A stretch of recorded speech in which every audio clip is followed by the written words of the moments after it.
네, 계속해서 대선 이야기 이어가도록 하겠습니다. 이번에도 저희 스튜디오에서 참 만나 뵙기 어려운 두 분을 모셨습니다. 조대원 개혁신당 전 최고위원 그리고 김성환 시사평론가와 함께하도록 하겠습니다. 안녕하십니까? 네, 안녕하세요. 네, 정말 대선이 이제 한 달밖에 안 남았다는 게 시간이 정말 빠르다라고 느껴집니다. 대선 관련해서 엄청나게 많은 이슈들이 있었고 반전들이 많이 현재도 일어나고 있습니다. 한 달 동안도 그렇게 될 것 같은데 일단 외신에서도 굉장히 생각보다 발언이라든지 기사들이 많이 나오고 있습니다. 지금 상황에 대해서 전체적으로 어떻게 보고 계신지 여쭤보면서 출발을 해보도록 하죠. 일단 조대원 최고위원께 좀 먼저 들어볼까요? 예, 우리 국민들도 충격적인데 외신에서 바라보면 오죽하겠습니까? 저 나라가 저러고도 정상으로 돌아가느냐 이렇게 궁금해하실 것 같기도 하고 그런데요. 멀쩡하게 일하던 대통령이 갑자기 계엄을 선포하고 그다음에 무장병력을 국회와 선관위에 집어넣고 아직도 저는 그 이유가 정확하게 이해가 안 되는데 그런 일이 있고 난 뒤에 또 이제 대선이 거의 끝났다.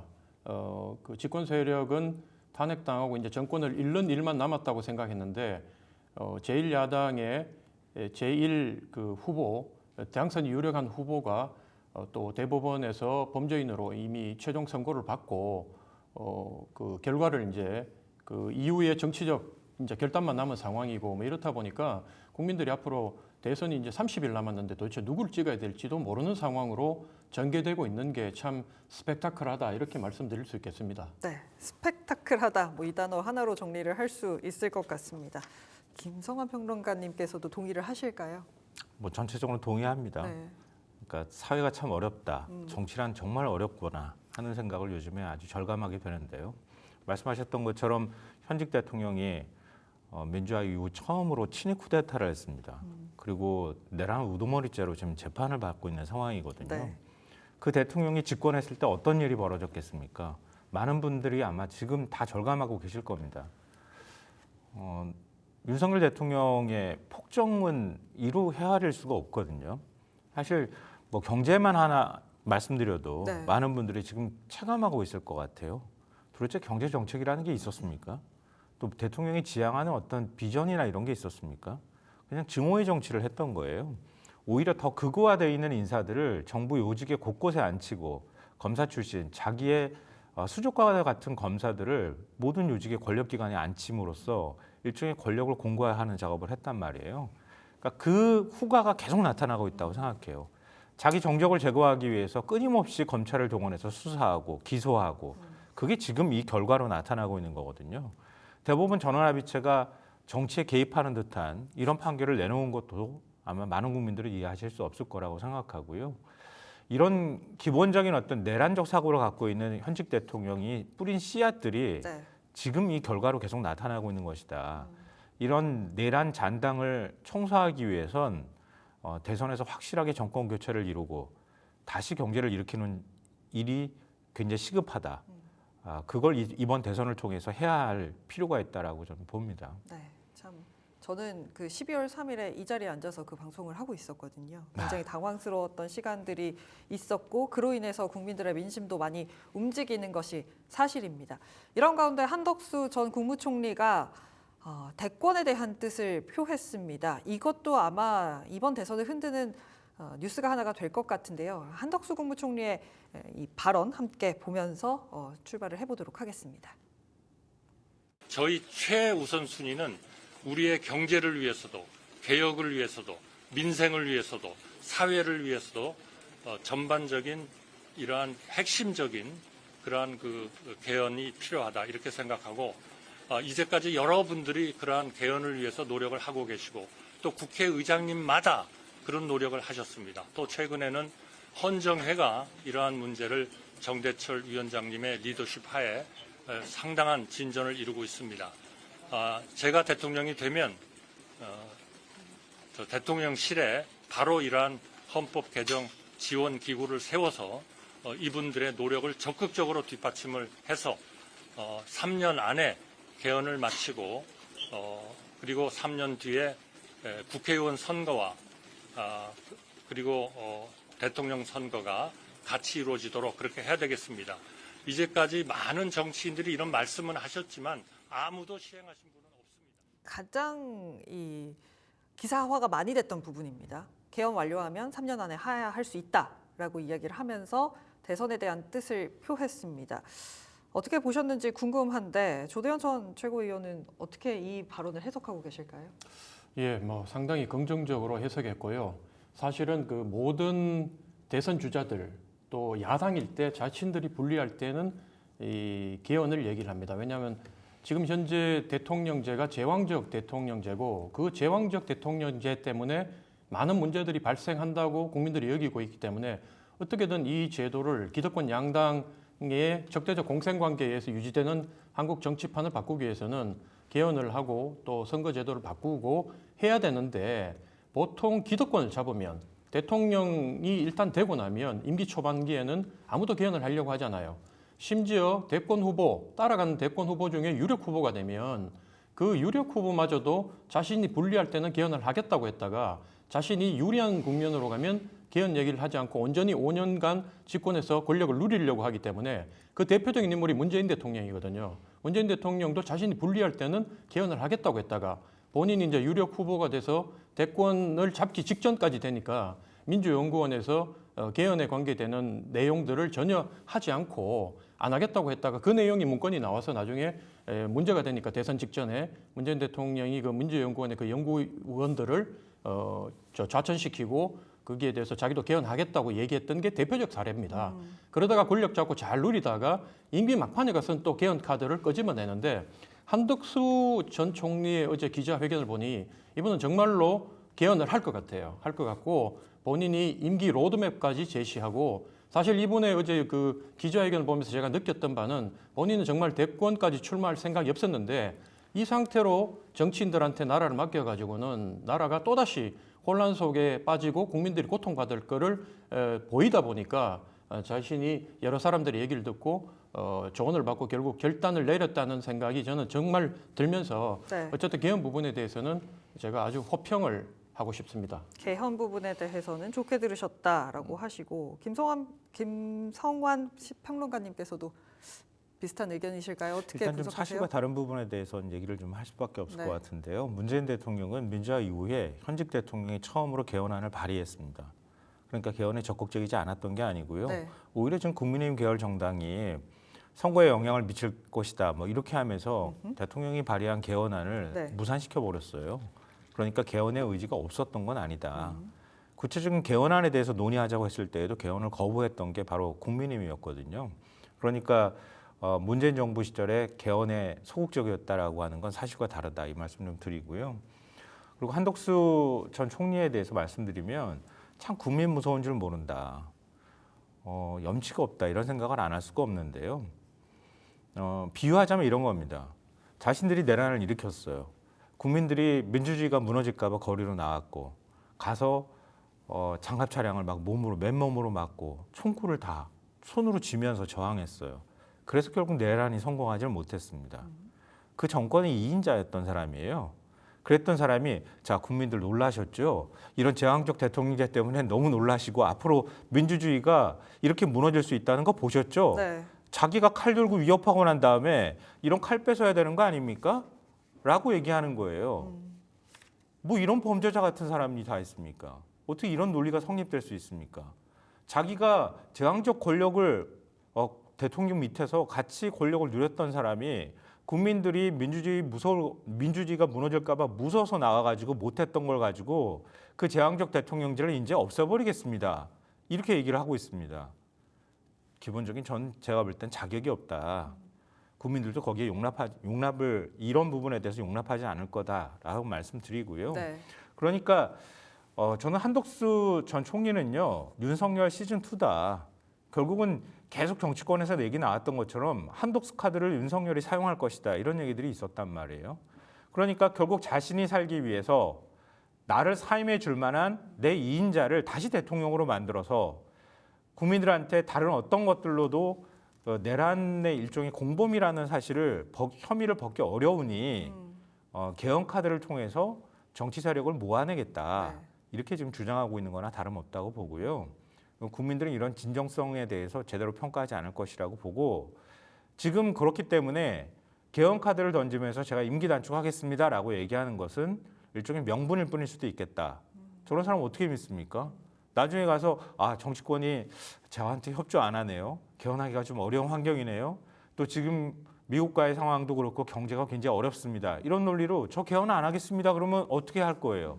국민들한테 다시 또 평가받을 겁니까? 국민투표 할 거예요? 그런 얘기들도 제시하지 않은 상황에서 임기 단축 개헌하겠습니다. 저는 임기 단축 감수하겠습니다. 이렇게 얘기하는 것의 진정성을 어떻게 믿겠습니까? 저는 믿지 않습니다. 네, 한덕수 전 총리에 대한 평가 좀 들어봤는데 여기다 한 가지만 더 얹어서 여쭤보고 싶은 건 사실 국민들이 이 정치인 출신이 아닌 대통령에 대해서 어떻게 생각하느냐 이 부분도 좀 봐야 될 것 같습니다. 한덕수 전 총리 같은 경우는 관료 출신이란 말이죠. 과연 정치적인 이 개헌이라든지 총선이라든지 바로 진행을 할 수 있을 것인가에 대해서도 굉장히 의문이 가져지는 부분입니다. 조대현 전 최고위원께서는 어떻게 보세요? 다시 한번. 네, 지금 한덕수 국무총리의 지금 상황이라든지 네. 대선 후보로서의 평가 여쭤봤습니다. 예, 뭐 사실은 한덕수 후보 같은 경우에는 공직자로서는 뭐 거칠 거 다 거쳤죠. 사실은 35년 공직에 있으면서 김영삼 정부 때부터 시작해서 김대중 정부, 노무현 정부, 이명박 정부까지 뭐 이런 요직은 다 거쳤고요. 사실 여러 정부에서 여야를 또 보수 진보를 넘나들면서 이렇게 요직을 거쳤다는 것은 뭐 이분에 대한 그 능력은 이미 공무원으로서의 능력은 검증됐다는 것이고, 다만 이제 과연 정치적 능력이 검증됐는지 안 됐는지 이게 늘 의문이었는데, 진보 진영 현재 이재명 대표를 후보를 지지하는 진영에서는 뭐 한덕수 후보에 대해서 여러 가지 프레임을 씌우고 뭐 문제가 있다고 하지만 결국 선거는 중도층의 싸움이고 그 중도층에서 보수 진영에서 그나마 중도층의 마음을 움직일 수 있는 대표적인 인물이 유일한 인물이 어떻게 보면 저는 한덕수 전 총리라고 생각을 합니다. 그래서 한덕수 총리 같은 경우에는 현재 우리가 지난 대선 때부터 우리 정치를 아주 망가뜨리고 극단의 대립으로 몰고 가고 있는 윤석열, 이재명 극도의 최악의 비호감 후보들에 의해 정치가 망가졌던 부분을 그래도 안정적이고 품격이 있고 좀 이렇게 정치를 복원시킬 수 있는 대화를 복원시킬 수 있는 사람으로 국민들이 판단할 수 있는 뭐 카드라고 저는 보고 있고요. 국민의힘 만약에 제가 이제 국민의힘이라면 한덕수 총리를 빼놓고는 기존에 있는 국민의힘 정치인으로서는 이번 대선 할 것도 없다. 뭐 무조건 패배하는 거죠. 그래서 한덕수 후보로 나갔을 때 이길지 질지는 모르겠지만 그래도 한번 넣어볼 만하다고 생각하고 또 한 가지 이제 중요 변수가 터졌죠. 이재명 후보가 어쨌든 그 대법원에서 정확하게 표현하면 범죄인으로 최종 선고가 났기 때문에 그 부분을 진보 진영에서는 뭐 이게 대법원이 잘못했다, 정치 개입했다라고 온갖 얘기를 다 하고 있지만 뭐 그렇게 따지면 뭐 중간지대에서 바라봤을 때는 민주당은 오로지 자기들이 이기는 그 재판 결과에 대해서는 정의롭고 존경한다고 얘기하고 본인들이 불리한 결론이 나온 대법원이나 어떤 판결에 대해서는 늘 정치적이다, 정치 보복이라고 얘기하면서 하는데 그 부분에 대한 냉정한 평가는 극단에 있는 양 진영의 극렬 지지층들이 하는 게 아니라 말없이 지켜보는 중도에 있는 국민들이 뭐 냉정하게 판단할 것이다. 그게 결국 대선의 결과를 좌우할 것이다. 저는 그렇게 바라보고 있습니다. 앞으로 열흘 동안이 굉장히 관건이 될 것 같은 게 말씀해 주신 대로 한덕수 총리가 출마를 하게 되고 오늘 또 국민의힘에서는 대선 후보가 정해지고 그렇게 되면 10일, 11일 안에 단일화를 해야 합니다. 이런 가운데 이재명 후보의 파기환송심 날짜가 15일로 정해졌죠. 이 기간 동안 굉장히 빠르게 변화할 것 같다라는 생각이 드는데 어떤 영향 그리고 어떤 그림으로 그려질지를 예상해 보는 게 중요할 것 같습니다. 이 부분은 김성환 평론가님께 먼저 여쭤볼까요? 일단 뭐 말씀하셨던 것처럼 국민의힘이나 보수 진영에서 한덕수 전 권한대행을 내세워서 어떻게 됐든 간에 대선에서 한번 승부를 겨뤄볼 만한 상황으로 만들어 가겠다 이런 의도를 갖고 있는 것 같고요. 그러니까 보수 진영에서는 가급적이면 모든 후보를 단일화하려고 시도를 할 겁니다. 그렇죠. 뭐 지금 이제 당장 후보 등록 마감일이 11일이기 때문에 네. 11일까지 단일화를 시도할 것으로 보이고요. 그 이후에도 단일화가 불가능한 것은 아니니까 투표용지 인쇄하는 날짜 전까지를 따진다면 25일 정도까지 아마 단일화를 시도할 거로 보이는데요. 근데 단일화를 아직까지 저는 뭐 성공할 수 있을지 약간 의문이에요. 왜냐하면 국민의힘이 그래도 뿌리가 있는 지금 정당이잖아요. 네. 집권으로 따지면은 민주당하고 집권 기간하고 비교해도 훨씬 더 긴 기간 동안 집권했던 보수의 뿌리를 가지고 있는 정통성 있는 정당입니다. 그런데 아직 경선도 안 끝났어요. 오늘 이제 발표가 되잖아요. 이제 최종 되죠? 후보가. 네. 후보가 발표가 안 됐는데도 불구하고 이미 관심은 다 한덕수라는 사람한테 가 있습니다. 그리고 한덕수 권한대행을 우리 후보로 만들겠다고 얘기를 해요. 이게 많이 본 장면이잖아요. 그러니까 윤석열이라는 사람을 후보로 만들었던 과정하고 별반은 다르지 않은 거예요. 그렇게 해서 설령 뭔가 단일 후보를 만든다 하더라도 저는 그게 성공할 거라고 생각하지는 않아요. 네. 왜냐하면 한 번 속지 두 번 속습니까? 그러니까 윤석열이라는 사람에 충성하지 않겠다고 얘기했던 사람 그 말 믿고 국민들이 결국 대통령으로 만들어줬어요. 만들어주고 난 다음에 보니까 나한테 충성하라고만 얘기했던 거잖아요. 그러니까 그걸 국민들이 다 지켜봤어요. 3년 동안. 그런데 또다시 정통성 있는 정당이 외부에서 인사를 영입해서 네. 일종의 뭐랄까요? 그 다른 리그에서 떴던 선수를 영입하듯이 그렇게 해서 데리고 오고 난 다음에 대선 후보를 만들겠다. 그게 과연 시너지가 있고 감동 있는 단일화가 될 수 있을지 모르겠고요. 또 그렇기 때문에 국민의힘 후보가 쉽게 자기 자리를 내주려고 하지 않을 거라고 봐요.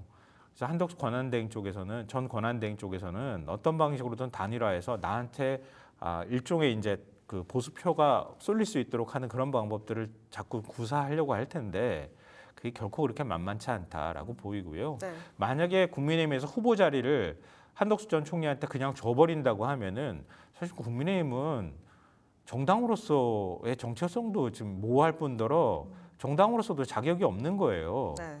당원들이 저렇게 많은 지지를 줘서 한 후보를 뽑아놓고 어떻게 그 후보를 포기하고 버려버립니까? 이해할 수가 없잖아요. 그러니까 자기 후보를 그 대선 후보로 만들려고 하는 시도들이 있을 것이다.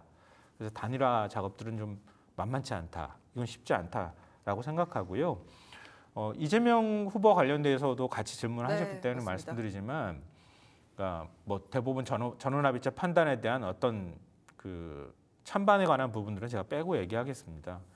고법으로 내려가서 5월 15일 날 이미 이제 그 고법 심리가 진행할 수밖에 없기 때문에 네. 그러니까 변론기를 이미 지정을 했잖아요. 그래서 아마 6월 3일 대선 전까지 어떤 방식으로든 선고가 나올 가능성이 매우 높아 보입니다. 그렇죠. 근데 그게 최종 확정이 되는 것은 아니거든요. 결국은 이제 재상고를 하게 될 거예요. 근데 재상고 기간까지 감안하면 한 달 내에 그 과정이 다 끝날 수가 없어요. 이건 도저히 불가능하고요. 형사소송법상으로도 절차를 지키도록 돼 있기 때문에 그걸 법원이 무시할 수는 없는 거거든요. 그러니까 어떤 방식으로든 결론이 나오기는 어렵다. 그래서 그것 때문에라도 법원에서 이렇게 재판 절차를 이례적으로 거의 아마 이런 경우는 저도 처음 보는데요. 이렇게 서두르는 것은 정치 개입 논란을 불러일으킬 수밖에 없고 정치의 불확실성을 제거하기 위해서 법원이 빨리 판단한다고 하는 건 그냥 허울적인 명분에 불과하다. 결국은 이재명 후보는 안 된다고 하는 사법 엘리트들의 인식이 반영됐고 그게 곧 정치 개입으로 드러나는 것이다. 결국 결론 없이 끝나는 게임인데 그걸 자꾸 애써서 결론 내면서 대선판을 흔들고 그러면서 한덕수 전 권한대행을 돕고 중도층을 결국은 이재명은 안 된다고 하는 반명의 분위기로 쏠리게 해서 한번 해볼 만한 게임으로 만들기 위한 전략에 불과하다라고 생각합니다. 네, 그렇다면 위원님께도 여쭤보고 싶은 건 똑같습니다. 빅텐트 그리고 파기환송심과 관련해서 법원의 정치 개입 두 가지 코멘트 부탁드립니다. 예, 뭐 현재 민주당이 그 의회도 압도적인 의석을 갖고 있고 지방 의회 그러니까 지방 정치도 지난 2000몇 년이죠? 22년도 선거에서 많이 따라갔지만 여전히 민주당의 세가 강하고 그다음에 현재 뭐 대통령 후보 지지율 압도적이다 보니까 사실 대통령 자리만 국민의힘이 가지고 있지 실제로 대한민국의 권력은 민주당이 다 좌지우지하고 있다. 저는 이 상황에서 보수 진영이 정당이라고 있는데 뭐 대권을 포기할 수는 없는 상황이고요. 그렇기 때문에 이제 빅텐트론이란 걸 세워서 반 이재명 후보에 대해서 반대하는 사람들은 다 모여서 우리가 힘을 합치자라고 얘기하는데 단순히 이제 이게 저 같은 경우에 이제 국민의힘도 아니고 민주당도 아닌 사람이 봤을 때 이게 단순히 이제 그 탄핵 당한 세력들이고 내일한 세력이라고 규정된 세력들이 그렇게 뭉쳐가 재기를 꿈꾸는 모습들이 봤을 때 참 우습고 이거 잘못됐다고 생각을 하고 있지만 또 입장에서 중간에서 입장을 보면 저렇게 범죄자로 대법원에서 확정 판결을 난 사람을 끌어안고 끝까지 대선을 치르고 그다음 대선 이후에 우리가 윤석열 대통령이 문제가 많아서 얼마나 혼란을 겪고 어려움을 겪었습니까? 근데 대선을 마치고 나면 어쨌든 문재인 대통령을 우리가 찍지 않았다 하더라도 문재인 대통령이 됐을 때 국민들이 한 80% 이상의 지지율로 집권 초기에 힘을 실어서 나를 안정시키려고 했던 게 우리 국민들인데 네. 윤석열 대통령이 됐을 때 그 지지율을 집권 초반기에도 50%를 넘기기가 힘들었어요. 이 상황이 똑같이 이재명 후보가 대통령이 되면 반복이 될 것이다. 네. 그러면 국민의 절반은 끝까지 반대를 하면서 이재명 정권을 흔들 것이고 그럼 이재명 정권에 대해서 가장 내세우는 게 뭡니까? 빨리 재판하자. 당신은 이미 대법원에서 확정 판결을 받은 범죄자인데 그 자리에 있지 말고 빨리 재판을 진행해서 결과를 보자고 하는 것은 국민들의 당연한 요구고요. 자기 진영에 있는 극렬 지지층 빼놓고는 당연한 요구고 이런 국민들의 요구와 시대 정신이 있다 보니까 이 빅텐트라는 거를 이제 만들어서 어쨌든 이재명한테 범죄자한테 권력을 줄 수는 없다는 게 국민의힘의 대의명분이 되는 거예요. 이걸 가장 빠르게 간파한 게 누구냐면 바로 이준석 의원의 특기가 양두구육 아닙니까? 본인 스스로가 자기가 양두구육이라고 얘기할 정도로 눈치가 빠르고 계산이 빠르고 이기는 쪽에 붙는 게 아주 실리적으로 빠른 사람인데 이 사람이 국민의힘 후보하고는 나중에 합당하자 할 때 반대하고 내가 거기 가지 않겠다고 얘기했지만 한덕수 만약에 후보가 전화가 오면 내가 전화 받고 진지하게 대화해서 뭘 앞으로 할 것인지 대화를 들어보겠다고 하는 게 이미 이준석 그 개혁신당 후보도 한덕수 후보하고 힘을 합칠 가능성이 높다. 저는 그렇게 판단하기 때문에 이번 대선은 민주당이 빨리 제가 만약 민주당이면 빨리 다른 후보로 교체해서 이 탄핵당한 정권을 심판해야 된다는 논리로 반듯한 사람을 뭐 어쨌든 실력이 있든 없든 간에 범죄 경력이 없고 반듯한 사람을 내세워서 빨리 대선을 치르는 게 이길 수 있는 가장 확실한 방법인데 이재명이라는 사람을 붙잡고 있으면서 결국 종교처럼 신앙처럼 붙잡고 있으면서 무너지는 모습이 제가 옆에서 지켜보니까 너무 안타깝다 이런 생각이 듭니다. 네. 네, 이재명 지금 교체. 네. 이 부분 들어봐야 될 것 같아요. 이재명 후보에 대해서 자꾸 네. 비판하는 말씀하시는데요. 김문수 후보 전과가 이재명 후보보다 많지 않나요? 근데 김문수 후보 지금 국민의힘에서 후보 뽑으려고 하지 않나요? 그러니까 전과 가지고 얘기할 부분은 아닌 것 같고요. 그리고 이재명 후보가 왜 이렇게 재판까지 받을 수밖에 없는 상황이 됐습니까? 윤석열 검찰이 그렇게 한 거예요. 이번에 대법원 전원합의체에서 판사 2명이, 그러니까 네. 대법관 2명이 반대 의견으로 냈던 그 반대 의견의 핵심 내용은 이런 겁니다. 검사가 기소 편의주의로 기소를 하는 거예요. 예를 들면 공직선거법상 허위사실 공표죄를 뒀던 가장 근본적인 취지는요. 국민을 속인 사람이 대통령이 되거나 당선이 되는 거예요. 그렇게 해가지고 국민을 속여서 표를 받고 난 다음에 그래서 권력을 행사해서는 안 된다라고 하는 취지를 담고 있는 겁니다.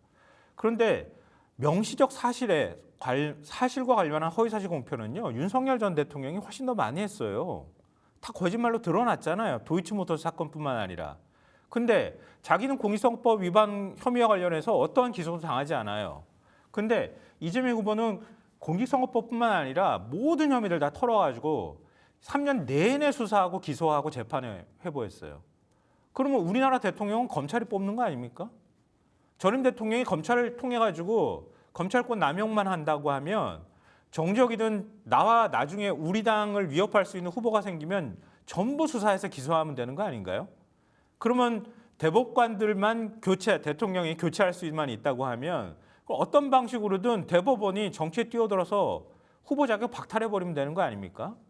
그걸 보고 있는 거예요, 우리가 지금.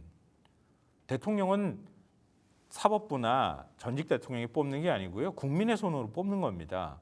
그 결과로 나타나는 게 지금 우리 눈에 우리가 지켜보고 있는 이 상황이다. 여기에 분노하고 있는 국민이 굉장히 많다 이 말씀 드리고요. 지금 반명 빅텐트 얘기하는데요. 저는 이렇게 묻고 싶어요. 반명으로 대한민국 바꿀 수 있습니까? 반명이 경제를 바꿔놓을 수 있습니까? 반명으로 경제를 어떻게 바꿔놓습니까? 관세 전쟁에서 이길 수 있습니까? 반명으로?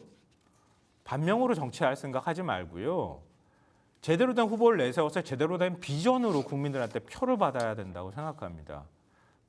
그래서 반명 빅텐트를 한다 하더라도 국민들이 결코 거기에 표를 주거나 선택하지 않을 거라고 좀 봅니다. 네.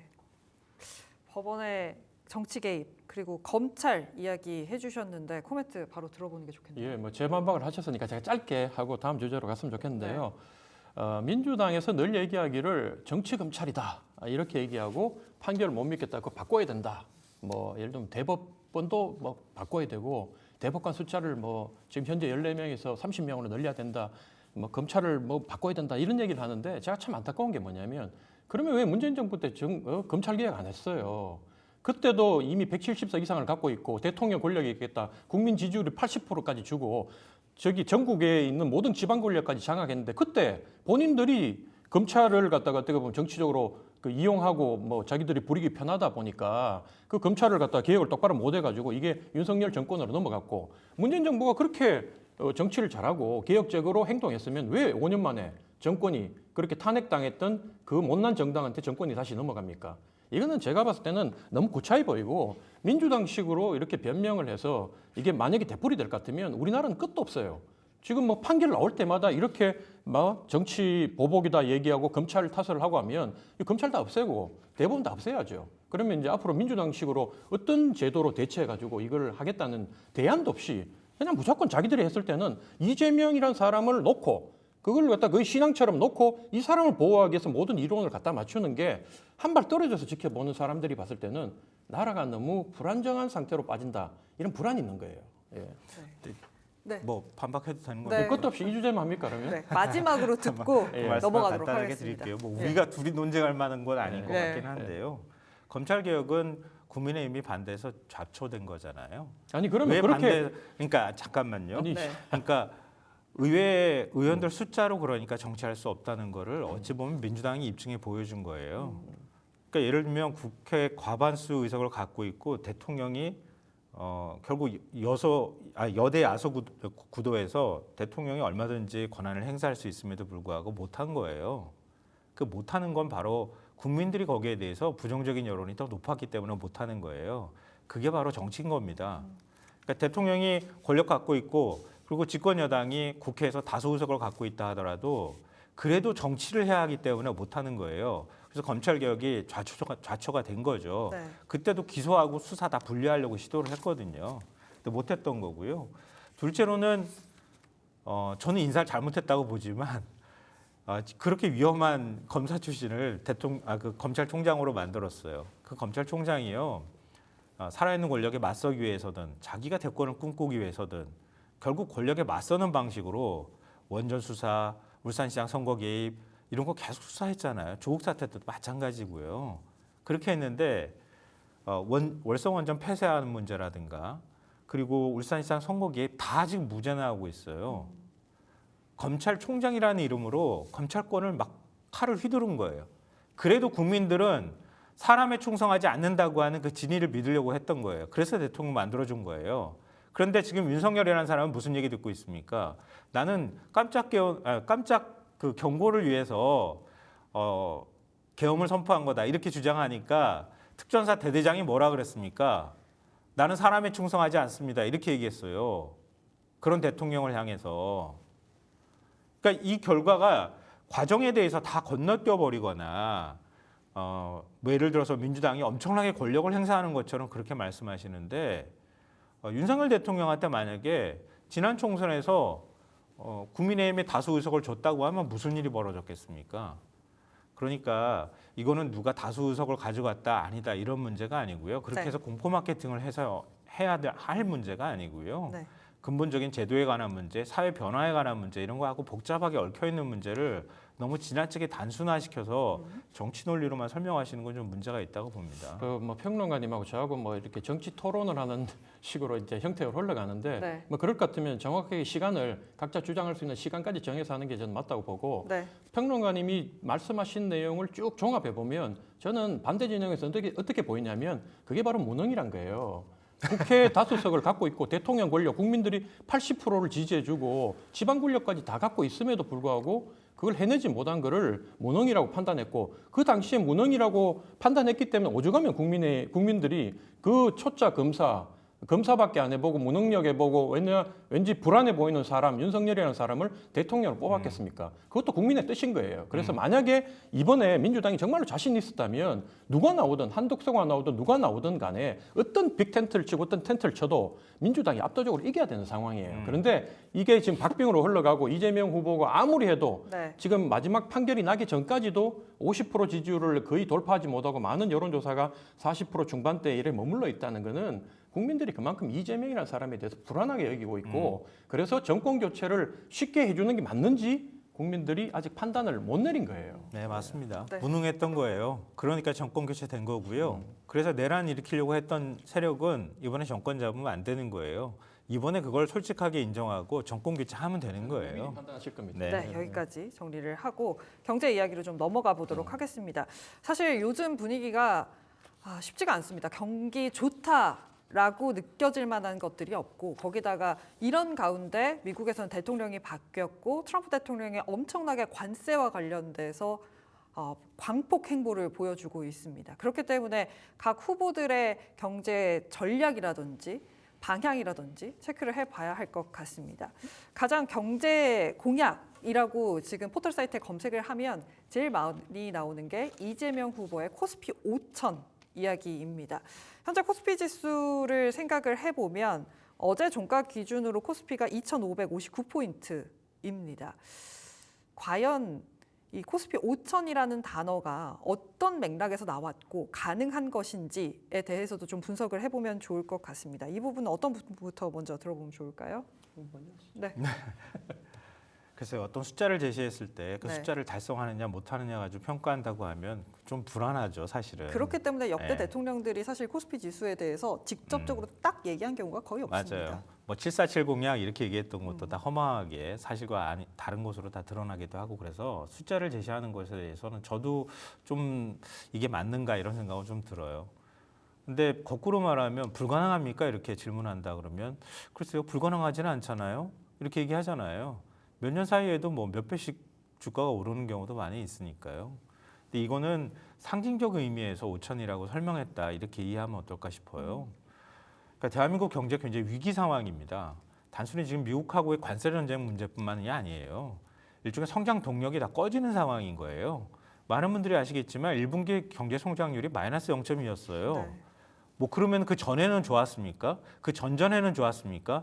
윤석열 집권 이후에 전부 1% 성장이었어요. 그리고 작년 1분기 빼고는 거의 사실상 마이너스 성장했다고 해도 과언이 아니에요. 대한민국에 이런 적이 있습니까? 아마 외환위기 지나서는 한 번도 없었을걸요? 아니 외환위기 때도 이렇지는 않았어요. 금방 회복해서 일어날 정도의 일종의 우리한테 성장 잠재력이 있었어요. 근데 지금 반도체도 흔들리고 있는 상황이고 성장 동력을 어디서 찾아야 하는지도 모르는 거예요.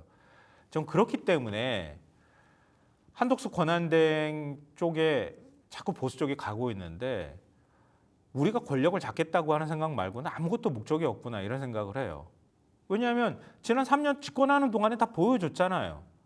대한민국 경제가 왜 이렇게 망가졌습니까? 이거 한독수 권한대행 작품 아니에요? 최성목 전 권한대행 작품 아닙니까? 부총리 작품 아니에요? 윤석열이라는 사람의 작품 아니에요? 근데 다시 또 저한테 맡겨주시면 잘할 수 있습니다. 말이 안 되는 걸로 보이고요. 그렇기 때문에 저는 대한민국이 굉장히 큰 변곡점 전환기에 놓여 있다. 여기서 만약에 리더십 있는 확실한 어떤 경제정책의 변화라든가 DJ가 했던 것처럼 새로운 성장 동력들을 발굴하는 그런 정도의 어떤 미래를 내다볼 수 있는 그런 정도의 과감한 어떤 정책을 추진하는 모습들이나 이런 것들이 가능한 지도자가 필요한 상황이다. 많은 국민들이 지금 그런 걸 바라고 있다고 저는 생각해요. 네. 뭔가 국가 재정을 쓰려고 하기만 하면 재정이 지금 거덜납니다. 이런 식의 지금 프로파간다를 자꾸 하는데요. 네. 그렇지 않습니다. 대한민국 그렇게 쉽게 무너지는 나라 아니에요. 그 무너질 수 없는 나라를 지금 무너지게 만드는 거 아닙니까? 그렇기 때문에 저는 이재명 후보가 얘기했던 것처럼 AI 인공시대 대비 얘기하고 있고요. 그리고 지금 국민들 사이에서 AI 투자가 가능할 수 있도록 국부펀드 얘기도 하고 있는 상황이고요.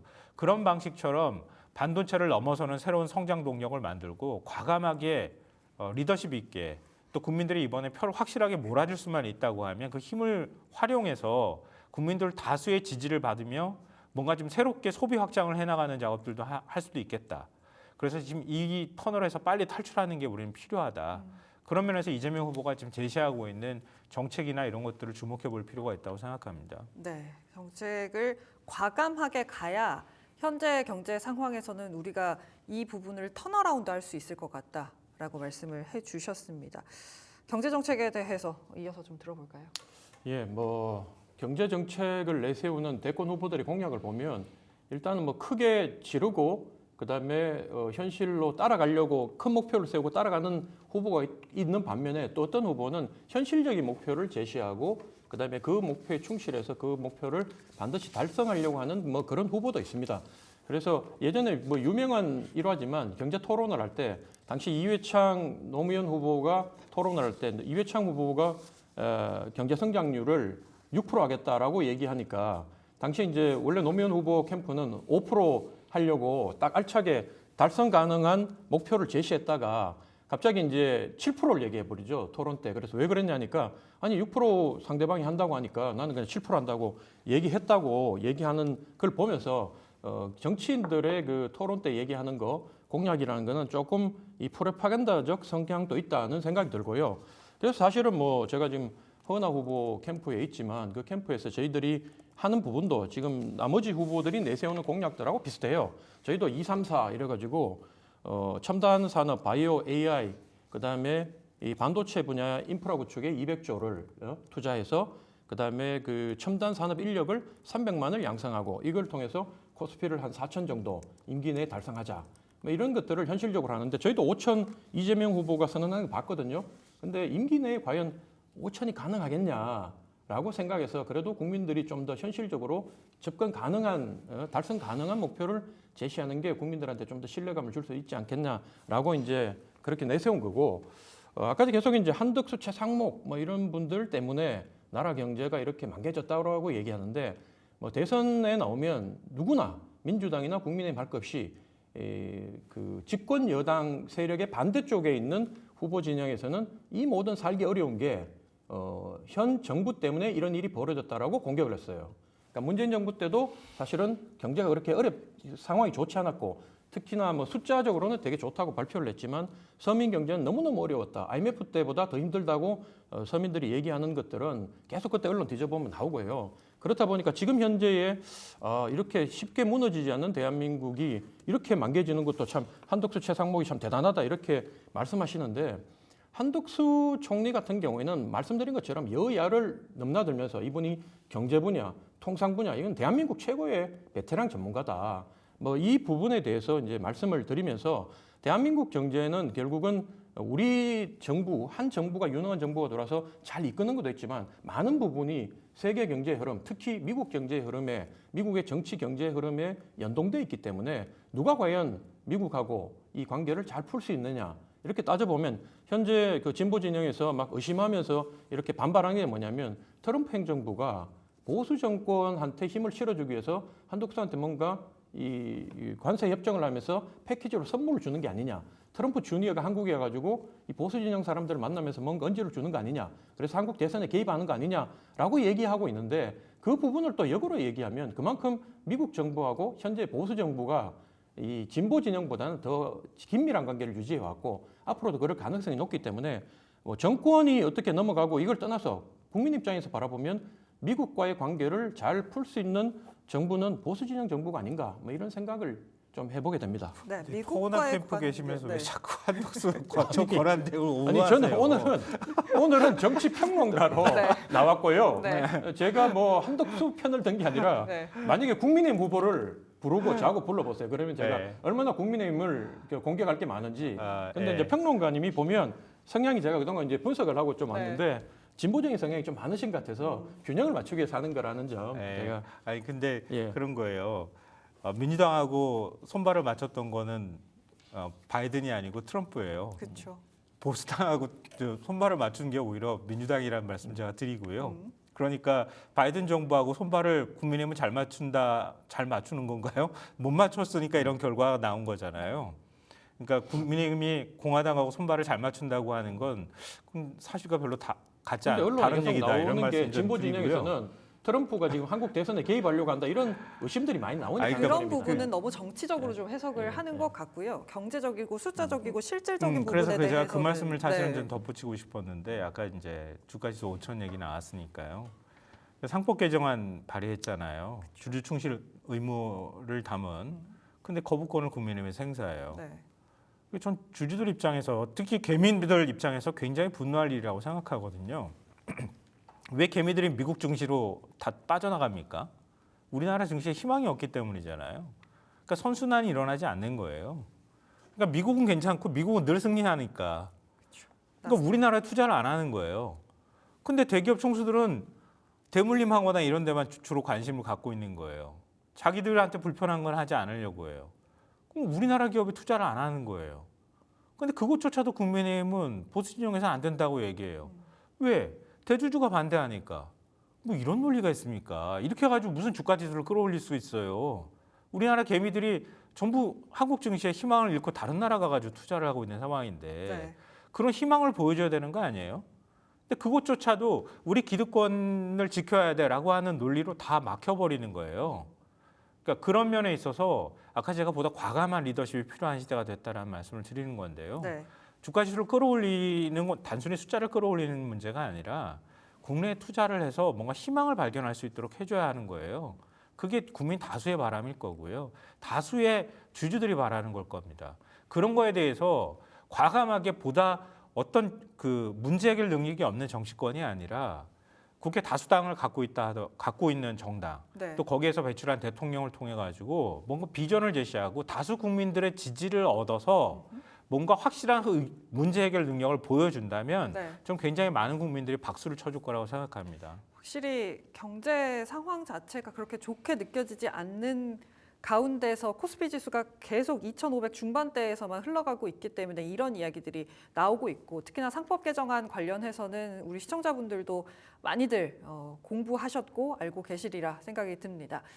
그런데 또 이 국민 경제 센티를 결정하는 큰 부분이 사실 주식도 주식이지만 부동산 부분입니다. 부동산 관련해서 바로 코멘트를 좀 들어봐야 될 것 같아요. 저희 시간이 얼마 없어서 일단 최고위원님부터 먼저 좀 들어볼까요? 부동산 관련된 정책. 예, 뭐 부동산 부분은 뭐 솔직히 제가 전문가가 아니라서 네. 저는 뭐 지금까지 땅 한 평 집 한 번 사본 적이 없어서 부동산에 큰 관심을 갖지 않고 살았는데 어쨌든 부동산 부분은 저는 그렇게 생각합니다. 국민들이 평생 땀 흘려서 일하지 않고도 부동산을 통해서 한쪽이 너무 떼부자가 되고 갑자기 벼락부자가 되고 나면 그걸 바라보는 국민들이 얼마나 삶이 허탈했겠어요. 그러니까 그런 것들이 단순히 우리가 부동산 정책 하나를 가지고 누가 돈을 벌었느니 못 버느니 세금을 더 부과해야 되느니 줄여줘야 되느니 보다 김성환 평론가님도 말씀하신 것처럼 경제 전체의 활력이 떨어져 있는 것은 경제를 끌고 있는 구성원들의 활력이 떨어졌다는 말이 되는 거고 그 구성원들의 상당수는 그 부동산의 이 등락으로 많은 사람들이 소위 말해서 쉽게 돈을 버는 모습을 보고 국민들이 좌절하는 모습이 있기 때문에 국민들한테는 저는 어떻게 보냐면 집이 없는 사람도 자기가 이 근로소득을 통해서 평생 안정적으로 주거를 보장받을 수 있는 집을 소유하지 않고도 주거가 안정적으로 보장이 돼서 흔들림 없이 삶을 살아갈 수 있는 방안을 이번 대선 때 정치권에서 많이 내줬으면 하는 바람이고요. 그런 면에서 제가 봤을 때는 공공주택을 그동안 사람 살지 않는 곳에 뚝 떨어진 데 많이 지었는데 제가 뭐 그동안 계속 주장했던 부분이 용산 그 미군 부대 미군 기지 빠진 데 있잖아요. 그런 좋은 지역에 입지 좋고 이런데 공공주택을 많이 지어서 젊은 사람들이 특히 청년들과 그다음에 신혼 부부들이 거기서 쉽게 출퇴근을 하고 안정적으로 가정을 꾸리면서 아이도 낳을 수 있는 여건을 마련해 줘야 된다. 저는 뭐 그런 생각을 좀 하고 있습니다. 네, 저 시간이 얼마 없네요. 부동산 집이 없어서 통장 못 만들었다고 얘기하는 대통령을 네. 우리가 3년 동안 지켜보면서 부동산 시장에 대한 기대를 걸었다는 게 참 허망하다 이런 생각 저는 하고요. 부동산 시장에 관해서 얘기할 때 문재인 정부 부동산 정책 실패는 굉장히 뼈아프게 우리가 반성하면서 받아들여야 된다고 보고요. 그래서 아마 민주당이 지난 대선에서 패배하고 난 다음에 제일 한탄하면서 한 얘기가 우리가 국민의 욕망을 못 읽었다 이런 얘기들을 많이 했어요. 그러니까 욕망을 정책이 못 따라가거나 부동산 정책이 욕망을 오히려 회절시키거나 이런 모습들이 나타났단 말이에요. 그래서 저는 국민들이 내 집 갖고 싶어하고 더 좋은 집 갖고 싶어하는 욕망까지 눌러서는 안 되겠다. 또 그렇게 해서 내 집을 마련했는데 그게 부동산 시장이 좋아져서 집값이 올라갔다고 거기에 과도하게 세금을 물리는 것은 그건 국민들의 저항이 생길 수 있겠다는 생각들을 해요. 저도 사실은 집 못 갖는 분들 또 부동산 정책에서 집값 격차가 너무 자꾸 벌어지는 그 서민들의 박탈감이나 이런 것들을 당연히 1순위로 고려해야 한다고 생각하지만 그럼에도 불구하고 그분들도 똑같이 그런 욕망을 갖고 있다고 하는 전제 위에서 정책을 만들어야 한다고 보고요. 그래서 종부세 개편 문제 그리고 소득세 개편, 재산세 개편 이런 것들을 좀 종합적으로 들여다봤으면 좋겠어요. 그래서 자꾸 이재명 후보가 우크릭하고 있다 이렇게 얘기를 하고 있는 건데요. 그 문재인 정부 실패를 반면교사 삼아서 이거를 그냥 쉽게 건드릴 문제가 아니라고 생각하기 때문에 그렇게 판단하고 있다고 보여요. 네. 그러니까 부동산 시장을 좀 더 활성화하는 것과 그리고 서민들의 상대적 박탈감을 주지 않는 것 이런 것들이 서로 배치되는 것이 아니라 조화롭게 갈 수 있도록 하는 대책이 필요하다고 봅니다. 그래서 지금 굉장히 좀 심각하게 얘기하는 게 토지거래 허가제 해제했다가 다시 또 묶어놓고 이런 지금 어이없는 정책들을 서울시장이 반복하면서 강남의 집값만 거의 뜨고 오히려 비강남 지역들은 다 집값이 떨어지는 현상이 나타났거든요. 근데 이런 부분들을 어떻게 그럼 해소할 거냐? 그럼 해소할 수 없다면 어떤 방식으로 해소할 거냐? 이것 하나 하고요. 집값이 또 지금이야 금리 문제나 여러 가지가 복합적으로 작용하면서 집값이 안 오르고 있는 상황이지만 또 집값이 올라갈 수 있단 말이에요. 그러면 주택 공급이 부족해질 수 있는 문제가 있어요. 근데 윤석열 정부 들어서서 주택 공급이 오히려 문재인 정부 때보다 훨씬 줄어드는 상황입니다. 근데 또 미분양 주택은 쌓여가고 있는 거예요. 특히 지방의 미분양 정책 굉장히 심각하거든요. 그걸 어떻게 그럼 해소할 거냐. 이런 부분에 대해서도 좀 더 구체적이고 국민들이 공감할 수 있는 정책들을 민주당이 내놔야 한다고 생각합니다. 네, 그렇기 때문에 이번 민주당에서 이재명 후보의 부동산 정책 자체가 약간 공급을 더 한다 측면으로 바뀌어 간다라고 분석을 해볼 수 있을 것 같습니다. 제가 시간이 이렇게 흘러갔는지 몰랐네요. 마지막 말씀 듣고 싶었는데 이렇게 부동산 이야기로 좀 마무리를 지어야 할 것 같습니다. 좋은 말씀 잘 들었고요. 두 분과는 인사 나누도록 하겠습니다. 조대원 개혁신당 전 최고위원 그리고 김성환 시사평론가와 함께했습니다. 두 분 말씀 잘 들었습니다. 고맙습니다. 네.